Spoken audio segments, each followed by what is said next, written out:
Baik, sebelumnya perkenalkan nama saya Muhammad Singgila Zordi dari D4TP6B ingin mempresentasikan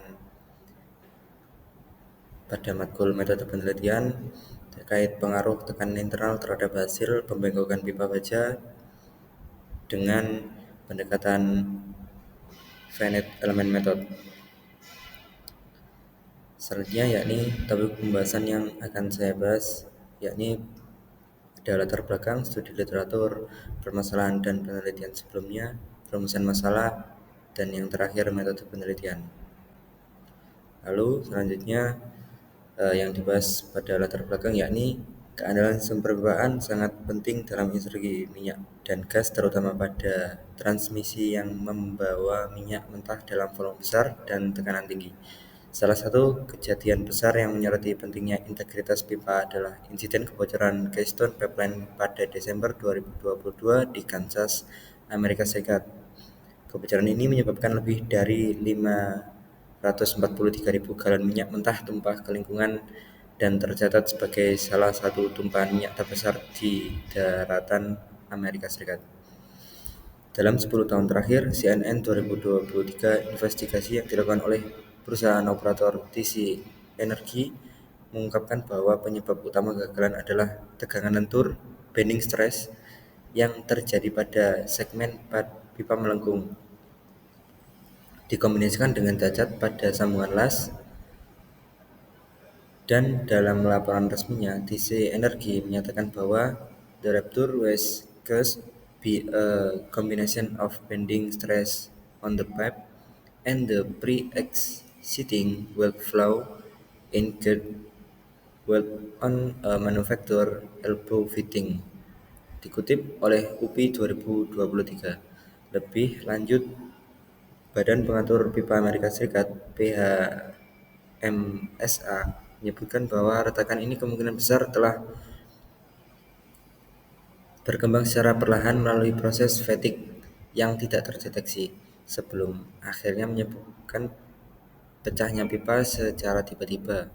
Hal ini menunjukkan bahwa meskipun sambungan tersebut telah lolos uji inspeksi saat pemasangan, akumulasi beban tekan eksternal seperti soil dan deformasi lokal tetap bisa menghasilkan tekanan lentur yang cukup tinggi untuk memicu kegagalan struktural. Insiden ini menyebabkan biaya pemulihan lingkungan dan teknis mencapai 480 juta USD dan menjadi perhatian penting dalam industri pipa global.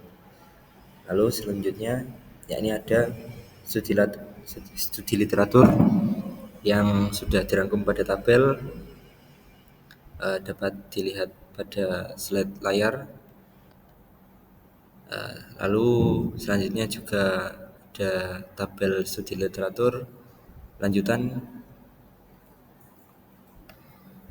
dan selanjutnya ada permasalahan pada penelitian sebelumnya, yakni yang pertama, jenis material pipa yang dikaji dibatasi pada baja karbon dengan dimensi tertentu yang umum digunakan pada frame lengkung, tidak mencakup pipa stainless atau paduan khusus. Yang kedua, yakni fokus analisis hanya pada proses roll bending menggunakan mesin roll mekanik 3 roll tanpa membandingkan secara kuantitatif metode bending lain seperti rotary, draw bending, atau mandrel bending. Lalu yang ketiga, yakni hasil evaluasi terbatas pada aspek geometri, radius kelengkungan, bentuk penampang, dan kehalusan hasil lengkungan. Tidak mencakup analisis tegangan internal atau performa mekanik pasca pengerolan. Yang keempat, penelitian dilakukan dalam skala laboratorium atau bengkel teknik dengan kapasitas terbatas, belum pada skala industri manufaktur yang besar. Lalu selanjutnya yang dibahas adalah rumusan masalah. Rumusan masalah yang saya cantumkan ada 3, yakni yang pertama, apa pengaruh diameter dan ketebalan pipa terhadap hasil pembengkokan pipa. Yang kedua, apa pengaruh tekanan dalam pipa terhadap proses pembengkokan pipa. Yang ketiga, apa simulasi yang lebih akurat untuk memprediksi hasil pembengkokan pipa.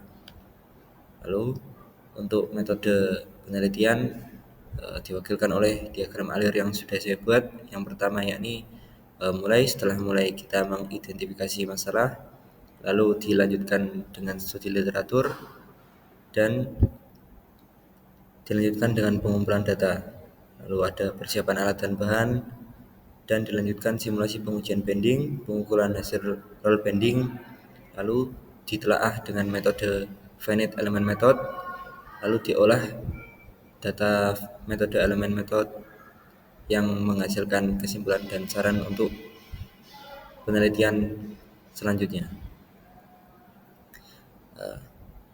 Lalu yang kita soroti untuk metode penelitiannya yakni metode finite element method, yang merupakan pendekatan numerik yang digunakan untuk menganalisis perilaku deformasi pipa secara mendetail selama proses bending dengan membagi geometri pipa menjadi elemen kecil. Finite element method mampu memetakan distribusi tegangan dan regangan serta mengidentifikasi resiko cacat bentuk seperti ovalitas dan kerutan. Dalam simulasi ini, elemen soil digunakan untuk memodelkan struktur pipa secara akurat dan boundary condition disesuaikan dengan kondisi eksperimen. Finite element method juga memungkinkan prediksi fenomena spring back, yakni kecenderungan pipa kembali lurus setelah gaya bending dilepaskan. Dalam penelitian ini, hasil simulasi menunjukkan bahwa tegangan maksimum terjadi di sisi luar lengkungan dan masih berada di bawah batas yield material. Dengan prediksi ovalitas sebesar 2,5% dari radius akhir 461 mm. Validasi ini terhadap data eksperimen menunjukkan deviasi hasil kurang dari 3%, yang membuktikan bahwa metode finite element method sangat akurat dan dapat diandalkan dalam proses perancangan evaluasi roll bending pipa. Baik, sekian presentasi dari saya terkait metode penelitian. Wassalamualaikum warahmatullahi wabarakatuh.